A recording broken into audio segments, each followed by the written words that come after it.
Hi friends, ಎಲ್ಲಿಗೂ ನಮಸ್ಕಾರ. Welcome to V studio. ಇಡೀ ರಾಜ್ಯವೇ ಖುಷಿ ಪಡುವಂತಹ ಸುದ್ದಿ ಕೊಟ್ಟಿರುವ ಮಧುಗೌಡ. ಇಡೀ ರಾಜ್ಯವೇ ಖುಷಿ ಪಡುವಂತಹ ಸುದ್ದಿ. ಇಡೀ ರಾಜ್ಯವೇ ಖುಷಿ ಪಡುವಂತಹ ಸುದ್ದಿ ಮಧುಗೌಡ ಅವರು ಕೊಟ್ಟಿದ್ದಾರೆ ಅನ್ನೋ ರೀತಿ ಇವರ ಸೋಷಿಯಲ್ ಮೀಡಿಯಾ ಅಕೌಂಟ್ಗಳಲ್ಲಿ ಇವರು ಪ್ರೆಗ್ನೆಂಟ್ ಆಗಿರುವಂತಹ ವಿಚಾರ ಹರಿದಾಡ್ತಿದೆ. ನಿಶಾ ಗೌಡ ಅವರ ಚಾನಲಲ್ಲಿ ನೋಡಿದ್ರು ಮಧುಗೌಡ ಅವರ ಪ್ರೆಗ್ನೆಂಟ್ ವಿಡಿಯೋನೇ ವೈರಲ್ ಆಗ್ತಿದೆ. ಹಾಗೆ ಮದನ್ ಗೌಡ ಅವರ ಚಾನಲಲ್ಲಿ ನೋಡಿದ್ರು ಅವರ ಪ್ರೆಗ್ನೆಂಟ್ ವಿಡಿಯೋನೇ ವೈರಲ್ ಆಗ್ತಿದೆ. ಜಸ್ಟ್ ಇವರಿಬ್ಬರು ಮಾತ್ರ ಅಲ್ಲ, ಮಧುಗೌಡ ಅವರ ಫ್ರೆಂಡ್ಸ್ ಆಗಿರ್ಬೋದು, ರಿಲೇಟಿವ್ಸ್ ಆಗಿರ್ಬೋದು, ಯಾರೆಲ್ಲ ಸೋಷಿಯಲ್ ಮೀಡಿಯಾ ಅಕೌಂಟ್ಗಳನ್ನು ಯೂಸ್ ಮಾಡ್ತಿದ್ದಾರೆ ಅವರ ಎಲ್ಲ ಅಕೌಂಟಲ್ಲೂ ಸಹ ಮಧುಗೌಡ ಅವರ ಪ್ರೆಗ್ನೆನ್ಸಿ ವಿಚಾರ ತುಂಬಾ ಸದ್ದು ಮಾಡ್ತಿದೆ. ಇದೇ ರೀತಿ ಇವರ ಮದುವೆ ವಿಚಾರ ಕೂಡ ತುಂಬ ದೊಡ್ಡದಾಗಿ ಸದ್ದು ಮಾಡಿತ್ತು. ಹಾಗೆ ಸೋಷಿಯಲ್ ಮೀಡಿಯಾದಲ್ಲಿ ಕನೆಕ್ಟ್ ಆಗಿರುವಂತಹ ಇವರು ತುಂಬ ಅದ್ಧೂರಿಯಾಗಿ ಮದುವೆನ ಆಗಿದ್ದರು. ಆವಾಗಲೂ ಸಹ ಸಾಕಷ್ಟು ಪಾಸಿಟಿವ್ ನೆಗೆಟಿವ್ ಕಮೆಂಟ್ಸ್ಗಳು ಬರ್ತಿತ್ತು. ಅದೇ ರೀತಿ ಇವಾಗಲೂ ಸಹ ಸಾಕಷ್ಟು ಪಾಸಿಟಿವ್ ಆ್ಯಂಡ್ ನೆಗೆಟಿವ್ ಕಮೆಂಟ್ಸ್ಗಳು ಬರ್ತಿದೆ. ಮಧುಗೌಡ ಅವರು ಸೋಷಿಯಲ್ ಮೀಡಿಯಾದಲ್ಲಿ ಈ ವಿಚಾರನ ಹಂಚ್ಕೊಂಡಿದ್ದ ತಕ್ಷಣ ಸೋಷಿಯಲ್ ಮೀಡಿಯಾದಲ್ಲಿ ಕಮೆಂಟ್ಸ್ಗಳ ಸುರಿಮಳೆನೇ ಆಗ್ತಿದೆ ಅಂತ ಹೇಳ್ಬೋದು. ಕೆಲವೊಂದಿಷ್ಟು ಜನ ಕಮೆಂಟ್ ಮಾಡೋರು ಅದರಲ್ಲೂ ಮಕ್ಕಳಿಗೆ ಏನು ಹೆಸರಿಡಬೇಕು ಅನ್ನೋದನ್ನು ಸಹ ಆಲ್ರೆಡಿ ಡಿಸೈಡ್ ಮಾಡೋದಕ್ಕೆ ಶುರು ಮಾಡಿದ್ದಾರೆ. ಬಾಯ್ ಹುಟ್ಟಿದ್ರೆ ಇನ್ಸ್ಟಾಗ್ರಾಮ್ ಅಂತ ಹೇಳಿ, ಗರ್ಲ್ ಹುಟ್ಟಿದ್ರೆ ಯೂಟ್ಯೂಬ್ ಅಂತ ಹೇಳಿ ಅಂತ ಹೇಳ್ತಿದ್ದಾರೆ. ಇನ್ನೊಂದಷ್ಟು ಜನ ಬಾಯ್ ಹುಟ್ಟಿದ್ರೆ ಕಮೆಂಟ್ ಮಾಡಿ ಅಂತ ಹೇಳಿ, ಗರ್ಲ್ ಹುಟ್ಟಿದ್ರೆ ಲೈಕ್ ಮಾಡಿ ಶೇರ್ ಮಾಡಿ ಅಂತ ಹೇಳಿ ಈ ರೀತಿ ಕಮೆಂಟ್ಸ್ಗಳನ್ನು ಹಾಕ್ತಿದ್ದಾರೆ. ಆ್ಯಂಡ್ ಇವರು ಹಂಚಿಕೊಂಡಿರುವಂತಹ ವಿಡಿಯೋದಲ್ಲಿ ಕೊಟ್ಟಿರುವಂತಹ ಎಕ್ಸ್ಪ್ರೆಷನ್ಸ್ ಬಗ್ಗೆ ಕೂಡ ಸಾಕಷ್ಟು ಜನ ಕಮೆಂಟ್ಸ್ ಮೂಲಕ ತಿಳಿಸಿದ್ದಾರೆ. ಯಾಕೆಂದರೆ ಮಧುಗೌಡ ಅವರು ನಿಶಾ ಅವ್ರ ಹತ್ರ ಹೋಗ್ಬಿಟ್ಟು ಅವರ ಪ್ರೆಗ್ನೆನ್ಸಿ ವಿಚಾರನ ರಿವೀಲ್ ಮಾಡಿದಾಗ ನಿಶಾ ಗೌಡ ಅವರು ತುಂಬಾ ಅಳ್ತಾರೆ. ಆ್ಯಂಡ್ ಆ ಒಂದು ವಿಡಿಯೋಗೆ ಸಿಕ್ಕಾಪಟ್ಟೆ ನೆಗೆಟಿವ್ ಕಮೆಂಟ್ಸ್ಗಳು ಬಂದಿದೆ ಅಂತ ಹೇಳ್ಬೋದು. ವಿಡಿಯೋಗೋಸ್ಕರ ಈ ನಿಶಾ ಎಷ್ಟೆಲ್ಲ ಡವ್ ಮಾಡ್ತಾಳಪ್ಪ ಅಂತ ಒಂದಷ್ಟು ಜನ ಕಮೆಂಟ್ಸ್ಗಳನ್ನು ಹಾಕ್ತಿದ್ರೆ, ಇನ್ನೊಂದಷ್ಟು ಜನ ಅಬ್ಬಾ ನಿಶಾ ನಿನ್ನ ಫೇಸ್ ಈ ರೀತಿ ಇದೆ, ನಿನ್ನ ಫೇಸ್ ನೋಡ್ತಿದ್ರೆ ಭಯನೇ ಆಗೋಯಿತು, ಇಷ್ಟೆಲ್ಲ ಎಕ್ಸ್ಪ್ರೆಷನ್ ಕೊಡಬೇಡ ತಾಯಿ ಅಂತ ಹೇಳಿ ಸಾಕಷ್ಟು ಜನ ನೆಗೆಟಿವ್ ಆಗಿ ಕಮೆಂಟ್ಸ್ ಹಾಕ್ತಿದ್ದಾರೆ. ಜಸ್ಟ್ ನೆಗೆಟಿವ್ ಕಮೆಂಟ್ಸ್ಗಳು ಮಾತ್ರ ಬರ್ತಿಲ್ಲ, ಇದಕ್ಕೆ ಪಾಸಿಟಿವ್ ಕಮೆಂಟ್ಸ್ಗಳನ್ನು ಕೂಡ ಸಾಕಷ್ಟು ಜನ ಹಾಕ್ತಿದ್ದಾರೆ. ನಮ್ಮೆಲ್ಲರಿಗೂ ಗೊತ್ತಿರುವ ಹಾಗೆ ನಿಶಾ ಅವರ ಕ್ಲೋಸ್ ಫ್ರೆಂಡ್ ಆದಂತಹ ದಿಶಾ ಅವರು ಕೆಲವು ದಿನಗಳ ಹಿಂದೆ ಅಷ್ಟೇ ತೀರ್ಕೊಂಡಿದ್ರು.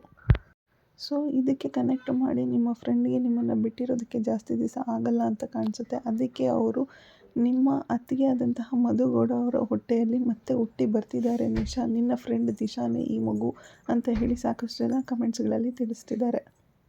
ಹಾಗೆ ಮತ್ತೊಂದಷ್ಟು ಜನ ಏನು ಕಮೆಂಟ್ ಮಾಡ್ತಿದ್ದಾರೆ ಅಂದರೆ, ನಮ್ಮೆಲ್ಲರಿಗೂ ಈಗಾಗಲೇ ಗೊತ್ತಿರುವ ಹಾಗೆ ಮಧುಗೌಡ ಅವ್ರಿಗೂ ಕೂಡ ತಂದೆ ಇಲ್ಲ, ಹಾಗೆ ನಿಖಿಲ್ ಅವ್ರಿಗೂ ಕೂಡ ತಂದೆ ಇಲ್ಲ. ಸೊ ಇವರಿಬ್ಬರಲ್ಲಿ ಒಬ್ಬರ ತಂದೆ ಮಧುಗೌಡ ಅವರ ಹೊಟ್ಟೆಯಲ್ಲಿ ಹುಟ್ಟಿ ಬರ್ತಾರೆ ಅಂತ ಹೇಳಿ ಸಾಕಷ್ಟು ಜನ ಕಮೆಂಟ್ಸಲ್ಲಿ ಹಾಕ್ತಿದ್ದಾರೆ. ಸೊ ನಿಮಗೆ ಏನು ಅನಿಸುತ್ತೆ ಫ್ರೆಂಡ್ಸ್, ಇವರಿಬ್ಬರಲ್ಲಿ ಯಾರು ಮಧುಗೌಡ ಅವರ ಹೊಟ್ಟೆಯಲ್ಲಿ ಹುಟ್ಟು ಬರ್ಬೋದು? ದಿಶಾ ಅವರ ಫ್ರೆಂಡ್ ಹುಟ್ಟು ಬರ್ತಾರೆ ಅಂತ ಅನಿಸುತ್ತಾ, ಅಥವಾ ಅವರ ತಂದೆಯೇ ಮತ್ತೆ ಮರುಜನ್ಮ ಪಡೆದುಕೊಂಡು ಬರ್ತಾರೆ ಅಂತ ಅನಿಸುತ್ತಾ? ಕಮೆಂಟ್ ಸೆಕ್ಷನಲ್ಲಿ ತಿಳಿಸಿ. ಆ್ಯಂಡ್ ಇನ್ನು ಇಂಥ ವಿಚಾರಗಳನ್ನೆಲ್ಲ ಸೋಷಿಯಲ್ ಮೀಡಿಯಾದಲ್ಲಿ ಹಂಚ್ಕೋಬೇಕಾ ಬೇಡವಾ ಅನ್ನೋದನ್ನು ಸಹ ಕಮೆಂಟ್ ಸೆಕ್ಷನಲ್ಲಿ ತಿಳಿಸಿ. ಯಾಕೆಂದರೆ ಈಗಿನ ಕಾಲದಲ್ಲಿ ಪ್ರೆಗ್ನೆನ್ಸಿ ಅನ್ನೋದು ತುಂಬಾ ಒಂಥರ ಕಾಮನ್ ಅನ್ನೋ ರೀತಿ ಇರೋದಿಲ್ಲ, ತುಂಬಾ ಕಾಂಪ್ಲಿಕೇಶನ್ಸ್ ಇರುತ್ತೆ. ಯಾಕಂದರೆ ನಮಗೆ ಆ ಒಂದು ಪ್ರೆಗ್ನೆನ್ಸಿನ ಹೋಲ್ಡ್ ಮಾಡುವಂಥ ಶಕ್ತಿ ಹಳೆ ಕಾಲದವ್ರಿಗೆ ಕಂಪೇರ್ ಮಾಡಿದ್ರೆ ಕಡಿಮೆ ಇರುತ್ತೆ. ಸೊ ಇಷ್ಟು ಬೇಗ ಇದನ್ನೆಲ್ಲ ಅನೌನ್ಸ್ ಮಾಡೋದು, ಸೋಷಿಯಲ್ ಮೀಡಿಯಾದಲ್ಲಿ ವೈರಲ್ ಮಾಡೋದು, ಇದೆಲ್ಲ ಬೇಕಾಗಿತ್ತಾ ಅಂತ ಹೇಳಿ ಕೆಲವೊಂದು ಸತಿ ನನಗೂ ಕೂಡ ಅನಿಸಿತ್ತು. ಬಟ್ ಅವರವರ ಪರ್ಸ್ನಲ್ ವಿಚಾರ, ಅವರಿಷ್ಟ, ಅವ್ರು ಏನಾದರೂ ಮಾಡ್ಕೋಬೋದು. ಆ್ಯಂಡ್ ಇನ್ನು ಮಧುಗೌಡ ಅವರ ಒಂದು ಯೂಟ್ಯೂಬ್ ಜರ್ನಿ ಬಗ್ಗೆ ಮಾತಾಡೋದಾದರೆ, ಎಲ್ಲಿಂದ ಎಲ್ಲಿಗೆ ಬೆಳೆದ್ರು ಬಿಟ್ರಪ್ಪ ಅಂತ ಅನಿಸುತ್ತೆ. ಆಲ್ಮೋಸ್ಟ್ ಒಂದು ಫೋರ್ ಇಯರ್ಸಲ್ಲೇ ಅವ್ರಿಗೆ ಆಲ್ಮೋಸ್ಟ್ ಒಂದು 8 lakh ಫಾಲೋವರ್ಸ್, ಸಬ್ಸ್ಕ್ರೈಬರ್ಸ್ ಗೇನ್ ಆಗಿದ್ದಾರೆ ಯೂಟ್ಯೂಬಲ್ಲಿ.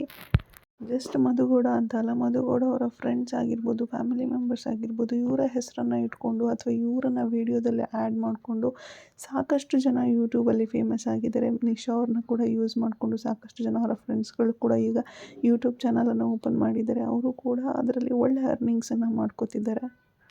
ಇಲ್ಲಿ ಮಧುಗೌಡ ಅವರ ಫ್ಯಾಮಿಲಿ ಮೆಂಬರ್ಸಲ್ಲಿ ಏನು ಒಂದು ಒಳ್ಳೆಯ ಗುಣ ಇಷ್ಟ ಆಗುತ್ತೆ ಅಂದರೆ, ನಿಖಿಲ್ ಅವರಾಗಿರ್ಬೋದು, ಮಧು ಅವರಾಗಿರ್ಬೋದು, ನಿಶಾ ಅವರಾಗಿರ್ಬೋದು, ಯಾರೇ ಆದ್ರೂ ಕೂಡ ಅವರ ಫ್ರೆಂಡ್ಸಿಗೂ ಸಹ ಹೆಲ್ಪ್ ಮಾಡ್ತಾರೆ. ಯೂಟ್ಯೂಬ್ ಚಾನಲ್ ಓಪನ್ ಮಾಡಬೇಕು ಅಂತ ಯಾರಿಗೆ ಇಷ್ಟ ಇರುತ್ತೆ, ಸೊ ಅವರಿಗೂ ಸಹ ಹೆಲ್ಪ್ ಮಾಡ್ತಾರೆ. ನಾವು ಬೆಳೆದಿದ್ದಾಯಿತು, ನಮ್ಮ ಪಾಡಿಗೆ ನಾವು ನಮ್ಮ ಚಾನಲ್ ನೋಡ್ಕೊಳ್ಳೋಣ ಅನ್ನೋ ರೀತಿ ಇರೋದಿಲ್ಲ. ನೋಡಿ ಇವಾಗ ಮಧುಗೌಡ ಅವರು ಅವ್ರ ಅಣ್ಣನಿಗೂ ಸಹ ಹೆಲ್ಪ್ ಮಾಡಿದ್ರು. ನಿಖಿಲ್ ವ್ಲಾಗ್ಸ್ ಇತ್ತು, ಅವರು ಕೂಡ ನಿಶಾ ಅವರು ಕೂಡ ಅವರ ಫ್ರೆಂಡ್ ಒಬ್ಬರು ಯೂಟ್ಯೂಬಲ್ಲಿ ತುಂಬಾ ಚೆನ್ನಾಗಿ ಅರ್ನಿಂಗ್ಸನ್ನು ಸ್ಟಾರ್ಟ್ ಮಾಡ್ಕೊಂಡಿದ್ದಾರೆ. ಸೊ ಅವ್ರಿಗೂ ಸಹ ಅವರ ವ್ಲಾಗ್ಸಲ್ಲಿ ಹೆಲ್ಪ್ ಮಾಡಿದ್ರು. ಹೀಗೆ ಸಾಕಷ್ಟು ಜನಕ್ಕೆ ವ್ಲಾಗಿಂಗ್ ಮಾಡೋದಕ್ಕೆ ಕೂಡ ಹೆಲ್ಪ್ ಮಾಡ್ತಾರೆ. ಮಧು ಅವರಾಗಿರ್ಬೋದು, ನಿಶಾ ಅವರಾಗಿರ್ಬೋದು, ನಿಖಿಲ್ ಅವರಾಗಿರ್ಬೋದು. ಸೊ ನಾನು ಬೆಳೆದಿದ್ದಾಯಿತು, ನಂದನ್ನು ನಾನು ನೋಡ್ಕೊಳ್ಳೋಣ, ಬೇರೆಯವ್ರನ್ನ ಏನು ನೋಡೋದು, ಬೇರೆಯವ್ರನ್ನ ಏನು ಬೆಳೆಸಬೇಕು ಅನ್ನುವಂತಹ ಒಂಥರ ಲೈಕ್ ಪೊಸೆಸಿವ್ನೆಸ್ ಇಲ್ಲ. ನಾನು ಬೆಳೆದಿದ್ದೀನಿ, ನಂದನ್ನು ನೋಡ್ಕೊಳ್ಳೋಣ ಅನ್ನುವಂತಹ ಪೊಸೆಸಿವ್ನೆಸ್ ಇವ್ರಿಗಿಲ್ಲ.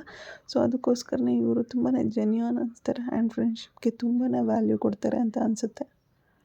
ಆ್ಯಂಡ್ ಇನ್ನು ಪ್ರೆಗ್ನೆನ್ಸಿ ವಿಚಾರ ಶೇರ್ ಮಾಡ್ಕೊಂಡಿರೋದ್ರ ಬಗ್ಗೆ ಲೈಕ್ ಒಂದೊಂದು ಸತಿ ಲೈಕ್ ಮಾಡ್ಕೋಬಾರ್ದಾಗಿತ್ತು ಅಂತ ಅನಿಸುತ್ತೆ.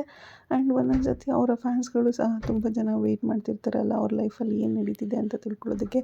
ಯಾಕಂದರೆ ಸಾಕಷ್ಟು ಜನ ಈ ನಡುವೆ ಮಧು ಅವ್ರು ಯಾವುದಾದ್ರೂ ವೀಡಿಯೋದಲ್ಲಿ ಕಾಣಿಸ್ಕೊಂಡಿದ್ದಾರೆ ಅಂದರೆ ಮಧು ಅವ್ರು ಪ್ರೆಗ್ನೆಂಟ್ ಅನಿಸುತ್ತೆ, ಮಧು ಅವರೇ ನೀವು ಪ್ರೆಗ್ನೆಂಟ್ ಆಗಿದ್ದೀರಾ ಅಂತ ಹೇಳಿ, ನಿಮ್ಮ ಫೇಸಲ್ಲಿ ಆ ಗ್ಲೋ ಕಾಣಿಸ್ತಿದೆ ಅಂತ ಹೇಳಿ ಸಾಕಷ್ಟು ಜನ ಕಮೆಂಟ್ ಸೆಕ್ಷನಲ್ಲಿ ಕೇಳ್ತಾನೆ ಇದ್ದರು. ಬಟ್ ಅವ್ರು ಯಾವುದಕ್ಕೂ ರಿಪ್ಲೈ ಮಾಡಿರಲಿಲ್ಲ. ಆ್ಯಂಡ್ ಅವಾಗಲೂ ಸಹ ಯಾರಾದರೂ ಕಮೆಂಟ್ ಸೆಕ್ಷನಲ್ಲಿ ಇವ್ರ ಬಗ್ಗೆ ತಿಳ್ಕೊಬೇಕು ಅಂತ ಹೇಳಿ ಕುತೂಹಲ ಇರೋರು ಕಮೆಂಟ್ ಸೆಕ್ಷನಲ್ಲಿ ಕೇಳಿದರೆ ಅದಕ್ಕೂ ಸಹ ಒಂದಷ್ಟು ಜನ ಬ್ಯಾಡಾಗಿ ಕಮೆಂಟ್ ಸೆಕ್ಷನಲ್ಲಿ ಹಾಕ್ತಿದ್ರು. ಆದರೆ ಅವರೇ ಹೇಳ್ತಾರೆ, ಬಿಡ್ರಪ್ಪ ಏನಕ್ಕೆ ಇಷ್ಟೆಲ್ಲ ಕ್ಯೂರಿಯಾಸಿಟಿ ಇಟ್ಕೋತೀರಾ, ಅವ್ರು ಪ್ರೆಗ್ನೆಂಟ್ ಆದರೆ ಅವ್ರ ಮನೆಯಲ್ಲಿ ಮಗು ಹುಟ್ಟುತ್ತೆ, ನಿಮ್ಮ ಮನೆಯಲ್ಲಿ ಏನಾದರೂ ಹುಟ್ಟುತ್ತಾ, ಏನಕ್ಕೆ ಹಿಂಗೆಲ್ಲ ಆಡ್ತಿದ್ದೀರಾ, ಜನ ಮರಳೋ ಜಾತ್ರೆ ಮರಳೋ ಗೊತ್ತಾಗ್ತಿಲ್ಲ ಅಂತ ಹೇಳಿ ಸಾಕಷ್ಟು ಜನ ಕಮೆಂಟ್ಸ್ಗಳನ್ನು ಹಾಕ್ತಿದ್ರು. ಎಸ್ ಅಫ್ಕೋರ್ಸ್ ಮಗು ಆದರೆ ಅವ್ರ ಮನೆಯಲ್ಲೇ ಆಗೋದು. ಬಟ್ ಅವ್ರನ್ನ ಇಷ್ಟಪಡ್ತಿರೋರಿಗೆ ಕ್ಯೂರಿಯಾಸಿಟಿ ಅನ್ನೋದು ಇದ್ದೇ ಇರುತ್ತಲ್ಲ, ಅವರ ಲೈಫಲ್ಲಿ ಏನು ತಿಳ್ಕೊಬೇಕು ಅಂತ ನೋಡೋದಕ್ಕೆ ಇಷ್ಟ ಇದ್ದೇ ಇರುತ್ತಲ್ಲ. ಅವ್ರನ್ನ ಇಷ್ಟಪಡ್ದಿರೇ ಜನಗಳು ಈ ರೇಂಜ್ಗೆ ಅವ್ರನ್ನ ಫಾಲೋ ಮಾಡೋದಕ್ಕಾಗಿರ್ಬೋದು ಅಥವಾ ಅವರ ವೀಡಿಯೋಸ್ಗಳಿಗೆ ವ್ಯೂಸ್ ಬರೋದಾಗಿರ್ಬೋದು ಸಾಧ್ಯನೇ ಆಗ್ತಿರ್ಲಿಲ್ಲ. ಜನ ಇಷ್ಟಪಟ್ಟಿರಲಿಲ್ಲ ಅಂದಿದ್ರೆ, ಜನ ಇಷ್ಟಪಟ್ಟಿರೋದಕ್ಕೆ ಅವರು ಕೂಡ ವೀಡಿಯೋಸ್ ಮಾಡ್ತಿರೋದು. ಆ್ಯಂಡ್ ಅವರು ಕೂಡ ವೀಡಿಯೋಸ್ ಮಾಡ್ತಿರೋದಕ್ಕೇ ಏನೋ ಇಂಟ್ರೆಸ್ಟಿಂಗ್ ಆಗಿರೋ ಕಂಟೆಂಟ್ ಕೊಡ್ತಿರೋದಕ್ಕೇ ಜನಗಳು ಕೂಡ ಅದನ್ನು ಬಿಡದೆ ನೋಡ್ತಿರೋದು. ಇವಾಗ ನೋಡಿ ಇಂಟ್ರೆಸ್ಟಿಂಗ್ ಕಂಟೆಂಟ್ ಕೊಡ್ತಿದ್ದಾರೆ ಅಂದಿದ ತಕ್ಷಣ ನನ್ನದ್ರಲ್ಲೂ ಸಹ ಕಮೆಂಟ್ಸ್ಗಳು ಸುರಿಮಳೆ ಸ್ಟಾರ್ಟ್ ಆಗುತ್ತೆ. ಯಾಕೆಂದರೆ ಅಂಥ ಇಂಟ್ರೆಸ್ಟಿಂಗ್ ಕಂಟೆಂಟ್ ಏನು ಕೊಡ್ತಿದ್ದಾರೆ, ಜನಗಳಿಗೆ ಯೂಸ್ ಆಗೋ ಥರ ಏನು ಕೊಡ್ತಿದ್ದಾರೆ.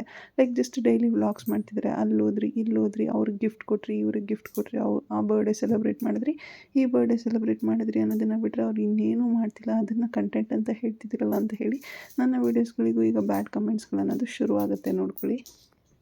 ಬಟ್ ಅಂಥ ಕಂಟೆಂಟ್ಗಳನ್ನ ಜನಗಳು ತುಂಬ ಇಷ್ಟಪಟ್ಟು ನೋಡ್ತಿದ್ದಾರೆ ಅಂತಂದಾಗ ಅವರು ಅಂಥ ಕಂಟೆಂಟ್ ಕೊಡೋದ್ರಲ್ಲಿ ತಪ್ಪೇನೂ ಇಲ್ಲ ಅನ್ನೋದು ನನ್ನ ಅಭಿಪ್ರಾಯ.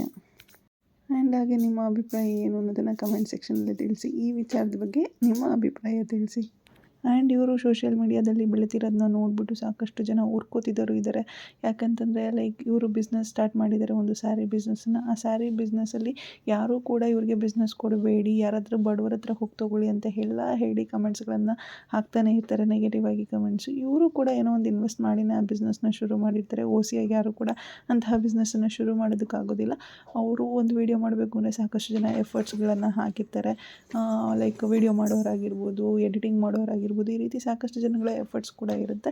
ಅಷ್ಟೆಲ್ಲ ಸುಲಭ ಅಲ್ಲ ಒಂದು ವೀಡಿಯೋ ಮಾಡಬೇಕು ಅಂತಂದರೆ.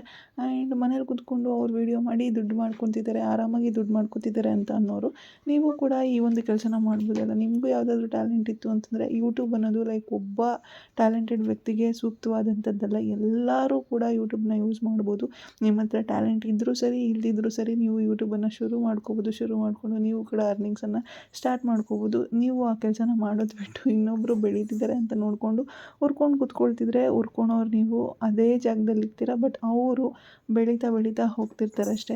ನೀವು ಪಾಸಿಟಿವ್ ಆಗಿ ಕಮೆಂಟ್ಸ್ ಹಾಕಿದ್ರು, ನೀವು ನೆಗೆಟಿವ್ ಆಗಿ ಕಮೆಂಟ್ಸ್ ಹಾಕಿದ್ರು ಅದು ಅವ್ರಿಗೆ ಪ್ಲಸ್ ಪಾಯಿಂಟೇ ಆಗುತ್ತೆ ಹೊರತು ಮನಸ್ಸಿಗೆ ಎಲ್ಲೋ ಒಂದು ಕಡೆ ನೋವಾಗ್ಬೋದು, ಏನು ಇಷ್ಟೆಲ್ಲ ಕೆಟ್ಟದಾಗಿ ಕಮೆಂಟ್ಸ್ ಹಾಕ್ತಿದ್ದಾರೆ ಅಂತ ಹೇಳಿ. ಬಟ್ ನೀವು ಕಮೆಂಟ್ಸ್ ಮಾಡಿದಷ್ಟು ಅವರ ಒಂದು ವೀಡಿಯೋಸ್ಗಳಿಗೆ ರೀಚ್ ಜಾಸ್ತಿ ಆಗುತ್ತೆ. ಸೊ ಅದು ಎಲ್ಲೋ ಒಂದು ಕಡೆ ಅವ್ರಿಗೆ ಪ್ಲಸ್ ಪಾಯಿಂಟ್ ಆಗುತ್ತೆ ಅಂತ ಹೇಳ್ತಾ ಇವತ್ತಿನ ವೀಡಿಯೋನ ಮುಗಿಸ್ತಾ ಇದ್ದೀನಿ. Thank you so much. Love you all. Take care. By.